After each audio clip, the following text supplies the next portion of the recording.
Welcome to the Olathe Spark Starters podcast, where it is our mission to inspire innovative ideas and empower educators to cannonball into personalized professional learning.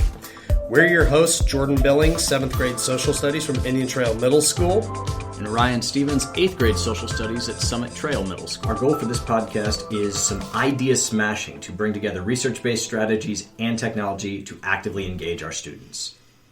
Okay, and we are back, and we actually have a number of people, amazing people here with us today. I'm going to have them kind of each introduce themselves, and then we'll kind of get started into our topic. Hi, I'm Andrea Polakovich, the Director for Learning Services. I'm Ariel Jankard, and I teach first grade at Briarwood. Josh Stock, 6th grade language arts at Santa Fe Trail. So all of us awesome people are going to be talking today about idea smashing, research-based strategies, and technology integration. So if you've been listening to the podcast recently, it's kind of been, sort of Ryan and I posing questions, kind of doing answers. It's going to be a little bit more of a free-for-all feel today. So buckle up, folks. Let's start off with our first topic, which is really kind of talking about the strategies that you use that positively impact students in the classroom. So just like in the last 2 years, I've been really learning more and looking at John Hattie's research, and he has basically taken research and figured out the impact size on the classroom. And so one of the ones that I notice on here that I use a lot is the Mnemonic Strategies. And especially going down to first grade, we've been working a lot on phonics. And so along with the mnemonic, thinking of something memorable. So last week, 2 weeks ago, we were working on the TH sound. And it's really hard for the kids to learn that the TH, that's two letters, but it only makes one sound, and it makes its own sound. And so I actually handed each kid a thimble, which is something that they're not really familiar with. And so it was a memory for them, and they got to take the thimble home with them. But that was something they could kind of hang their learning on and remember that the TH sound is that sound, and a thimble starts with that sound. That's awesome. So we have Kristen, Lester, and Jackie Black that have been working with principals throughout the district. And when they're meeting with them, they're actually offering the idea of hyperdocs in the classroom as a way to personalize learning for students. And Hattie's research talks a lot about scaffolding and the importance that we need to do that for students. And chunking text is really important. And a way you can do that in hyperdocs is you can hyperlink portions of the text and then give kids different ways that they can process the information, whether it's you bring in Flipgrid and the kids can talk about it, or you add in a Google Doc and the kids can collaborate and give each other feedback. So that's been something that principals have really appreciated and have been sharing with teachers that I think has been really cool. And I know that I've used HyperDocs in the class as well, and I think it's the HyperDoc Ladies. Is that one of those? Yes. And they have some amazing ones. I know that when it comes around time to the Oregon Trail, I have one where they go through the Oregon Trail and they have a diary and they have all of these different links, and everything's really organized so the kids have everything right there, and it's that step-by-step thing, and kids can just do it just whenever. So I'm done with this thing, I'm ready to move on to the next one and just keep the learning going. So video is a big part of my class. It's super important for me because it's hitting both channels of the brain. You're hitting auditory and visual, and if done effectively, it can have a huge impact on student learning. I especially love it for reading instruction because I can differentiate that way. So I actually read chapters of the book to the students, but while I do that, I have guiding questions on the screen so they can watch the video, and I throw it on Edpuzzle so they can pause the video if they need to, and then reread portions of it if they got lost. Or if they realize they zoned out, they can actually go back and reread it. I can track where they're at in the chapter, and then I can sit down with them and say, hey, it looks like you were really confused here, because I will actually embed questions into it. And I try to have the questions be more about their reading processes, not on the actual text. So I have a lot of questions in there, like at one point I actually lost my train of thought, and I know, shocker, I got lost in what I was trying to say. And so I actually said in the video, I just lost my train of thought. What do you do when you get lost in the text? And so they actually typed in their responses. Oh, that's cool. And so then I can go back and meet with those kids and say, hey, I noticed you said this about getting lost. Here's some strategies you might use the next time you get lost. And so video just really has a good way for me to differentiate. We actually use it in as a BLT as well. So after our BLT meetings, I go and record our notes, and I just do a quick summary of it. And a lot of teachers have given positive feedback from that because they don't always want to go through all the notes, but they just want a quick snippet. Here's 3 minutes about what we're talking about in our building leadership team. And so that's been a good way to use it with teachers as well. And that's awesome, because that's actually why in the Aim for Excellence we did the Aim for Excellence in 3 minutes or less, because teachers were saying they were feeling overwhelmed. And so it's, here's a quick video to tell you what's most important. I think we sometimes forget we need to do those same things for adults. Like, we all have a lot on our plate. And so how can we use some of those same strategies with adults? That's a good model to say, hey, this is good for kids too. Wow, this is just some amazing stuff that's been shared out here. And it's great because we've got our strategic plan, and goal one of that strategic plan is high academic expectations for all of our students across the board. And so how do these research-based strategies kind of tie in with setting those high expectations for all of our students? I think technology has a way of leveling the playing field for a lot of our kids.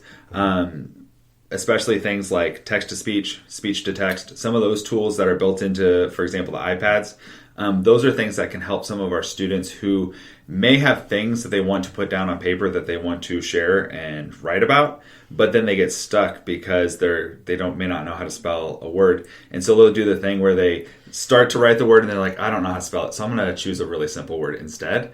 And so tools like that actually give them the opportunity to get what they want to say out there without having the limitations of some of those spelling elements that may get in the way of that. Yeah, and I think there's a flip side to that too with reading. Dealing with primary sources. Rewordify.com is a wonderful resource to empower students and teach them how to kind of copy a text, paste it in there, and it will actually simplify, pull out some of the more difficult words and give simpler wording there. It's great to help, as you said, level the playing field for kids who maybe skip over a more complex word or just stop reading because the word is too complex for them. And I think a lot of the things we're talking about allowing students to move at their own pace is meeting all of our kids. Mm-hmm. So the kids that, can't meet the deadline that another kid can, they get more time, and another kid that can just blow through things, they can. And they're getting all the learning they need and can be challenged while this other student may need more time. And so I think all of these tools and the things that we've mentioned really allow kids to move at their own pace and get what they need. And I know that I'm sure that everybody at this table could think about things like enrichment opportunities.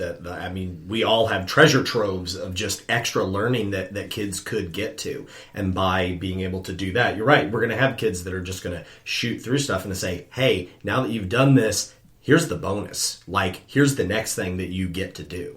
And along with that is the portrait of the graduate. And there's so many different elements that go into that, and I think we could all spend time talking about things we do in our class that fit all of this. But kind of what's something that you use these strategies and this technology to do to meet one of those areas of the portrait of the graduate? So one of the things on the portrait of the graduate is communication. And with my first graders, I do a lot of things with eye contact and handshakes and being able to have a conversation and a discussion. However, there's this digital aspect to that. There's this technology aspect. And one of the ISTE standards for students is that they're a digital citizen. And so not only am I having to teach kids how to have a conversation with manners and compassion within the classroom, but even online. And so I've been doing a lot of things with teaching kids how to comment and how to post and what to post and what not to post. And even as first graders, they understand that and they get that. And I feel like I'm preparing them for when they get that phone handed to them, who knows when, sometimes with no directions, that they'll be better digital citizens because they've had a little bit of pre-learning of, in a modified environment, what does it look like to post and comment on other kids' work. That's awesome. Well, looking at things like creativity and innovation, so kids have so many more opportunities to present what they've learned in a variety of different ways. Mm-hmm. And so I have kids turning in projects where they've done green screen backgrounds, presentations. We did a persuasive writing unit a while back where they created public service announcements about a topic. So instead of just writing a research paper, they actually created a public service announcement related to the topic that they were researching. And so getting those opportunities to present in a more creative way than just, here's my essay, and then I grade 100 essays. And it's not always the most enjoyable experience, I get to see all these unique and interesting ideas. Yeah, that I love the mirroring of that kind of with these self-directed learning initiative and self-direction. I spend a lot of time with kids front-loading all of the material so that they can literally work at their own pace as they go. When they finish one thing, they move on to the next task. There's no red lights, one of John Meehan's phrases, and I love that idea of no red lights. You just keep going with everything, and it allows me to circle around and have conversations about learning with kids and not just be up direct instruction. I get to watch them learn and have conversations about it. And I know that when you're thinking about, if you're looking at critical thinking and problem solving, I think that, again, looking at that technology in the classroom, I think that we can ask some of those deeper questions. And looking at some things, I'll say there's been an element in my class now that we're looking at, they're doing this kind of trip around the world, and right now we're studying the Middle East and kind of having some of those cultural conversations. And one of my students kind of paused and asked, do Muslims celebrate Christmas? Because it's getting around the time. And I said, that's an amazing question, and you have technology right here. You can solve that problem. Like, take a look at that, answer that question. And I bet there are tons of people that have that questions, and now we're able to bring in some of those nice cultural answers that kids legitimately have, and they can just answer those right off the bat. Something really cool that I saw a teacher at Olathe West do, and it was pre-Portrait of a Graduate, but they looked at the 21st century skills, which a lot of these align with, and they actually had the kids create Google Sites, and across the top of the Google Sites were all of these skills, so communication, collaboration, problem solving.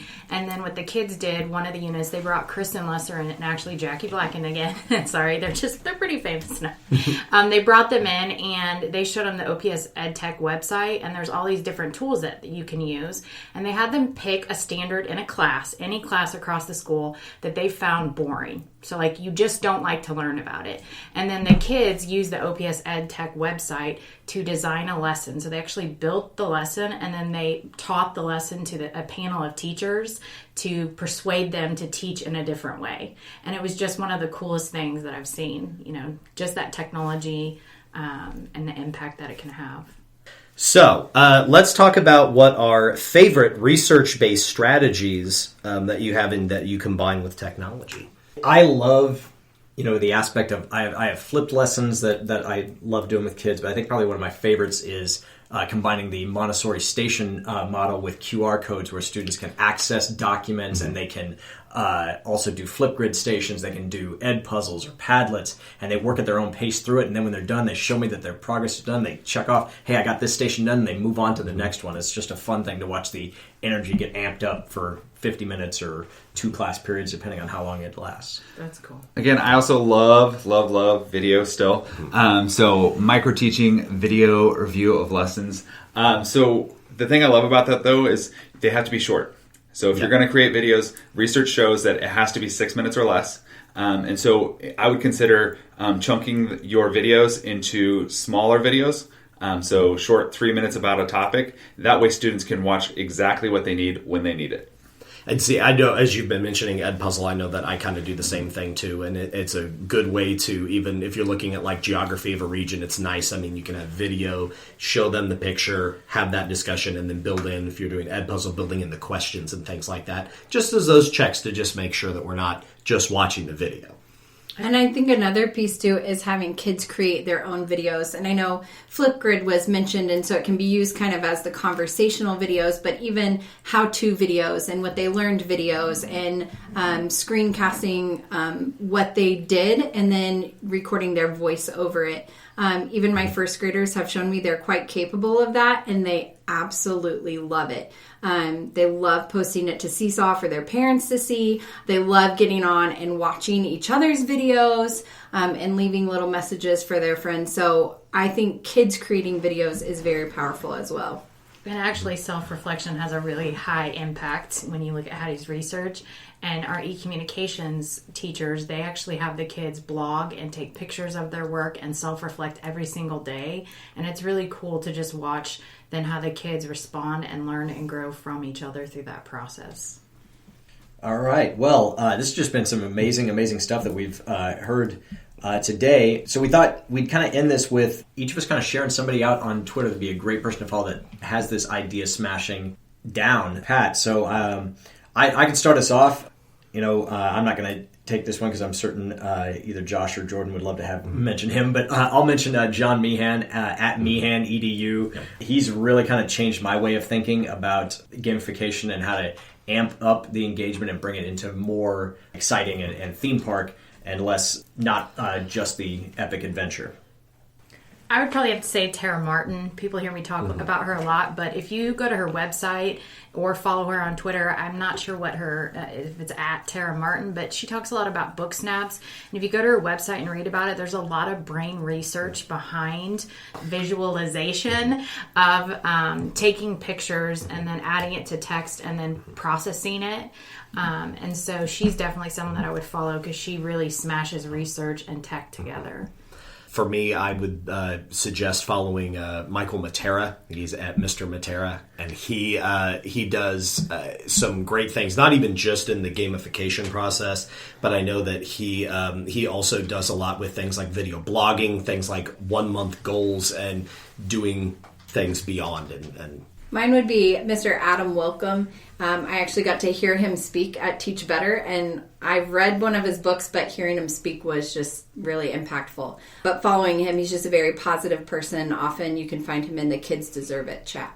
I would highly recommend, it's not necessarily a person, but it's a hashtag on Twitter, and it's the Kansas Ed Chat, and it is every Monday night at 8 o'clock.